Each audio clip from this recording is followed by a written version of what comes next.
ನಮಸ್ತೆ ಕನ್ನಡಿಗರೇ. ನೋಡಿ, ಊಟಿ 11 ಗಂಟೆ ಸಮಯ. ಈಗ ಯಾವ ಥರ ಚೇಂಜ್ ಆಗಿದೆ ವೆದರು ನೋಡಿ.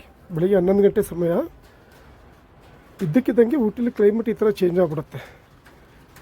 ನಮ್ಮ ಕಡೆ ಮುಂದೆ ಏನಿದೆ ಅದು ಮಾತ್ರ ಕಾಣಿಸುತ್ತೆ. ಸ್ವಲ್ಪ ದೂರ ಹೋದರೆ ಯಾವುದೂ ಕಾಣಿಸಲ್ಲ. ಆ ಥರ ಮಂಜು ತುಂಬಿರೋದು.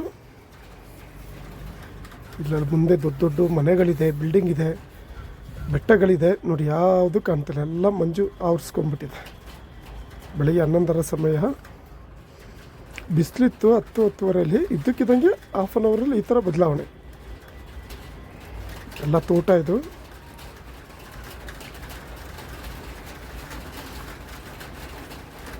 ಏನು ಕಾಣ್ತಿಲ್ಲ, ಫುಲ್ಲು ಮಂಜು ತುಂಬಿದೆ. ಎಲ್ಲ ಕಡೆನೂ ಮಂಜು ತುಂಬಿದೆ, ಏನು ಕಾಣಿಸ್ತಿಲ್ಲ.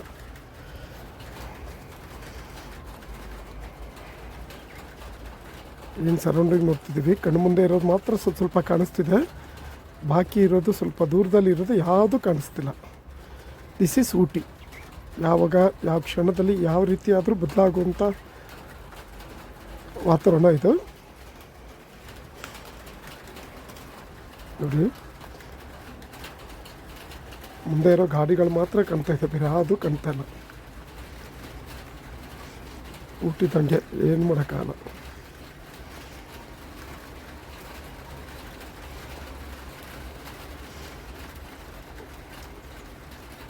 ಎಲ್ಲ ಕಡೆನೂ ಈ ಥರ ಮಂಜು ತುಂಬಿದೆ ನೋಡಿ. ನಾನು ಇದು ವಿಡಿಯೋ ಮಾಡ್ತಿರೋದು ನೋಡಿ, ಕಾಣ್ತಾ ಇಲ್ಲ.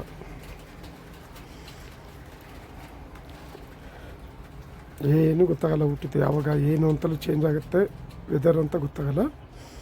ಬರೀ ನೋಡ್ತಾ ಬರ್ತಾ ಇರಬೇಕಷ್ಟೆ.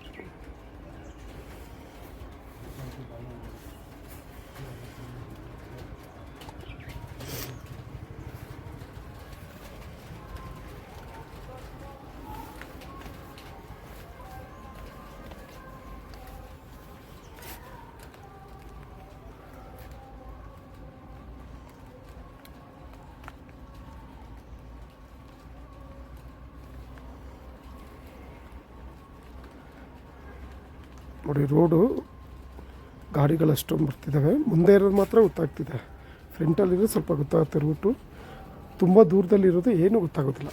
ಎಲ್ಲ ಮಂಜು ಆವರಿಸ್ಕೊಂಡಿದೆ.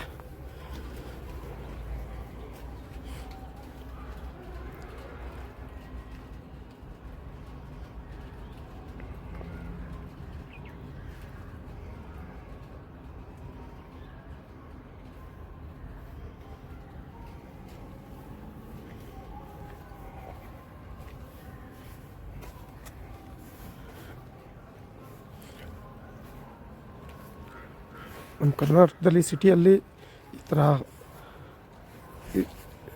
ಈ ಥರ ವೆದರ್ ನೋಡೋದು ತುಂಬ ಅಪರೂಪ. ಮಡಿಕೇರಿ ಆ ಕಡೆ ಶಿವಮೊಗ್ಗ ಸೈಡು ಆ ಥರ ಆದರೆ ನೋಡ್ಬೋದು.